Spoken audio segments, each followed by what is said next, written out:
Hello बच्चों, let's read the given question. In the given question, assertion is magnetic field also represent the line of force on moving charged particles at every point. And the reason is the magnetic force is always normal to B, where magnetic force is given by Q V cross B. Okay, and four options are given as accordingly. The key concept for the given question will be Q is equals to ये तो मैं formula लिखने लगी कि concept for the given question will be moving charge magnetism.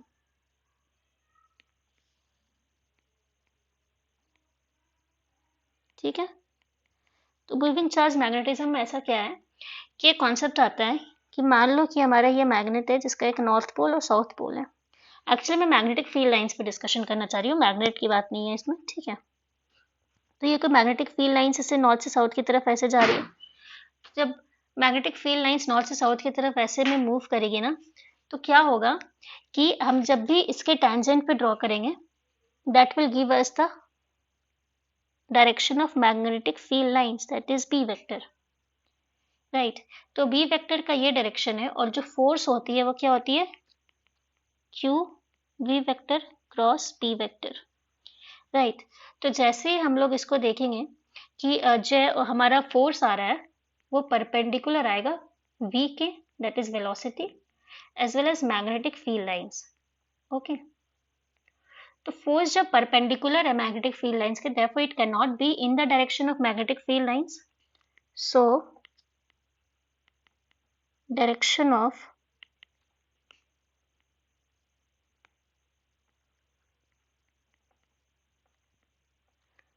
magnetic force and field lines cannot be same. ठीक है, क्योंकि वो दोनों तो आपस में परपेंडिकुलर हो गए ना, तो असर्शन वाला स्टेटमेंट तो गलत है.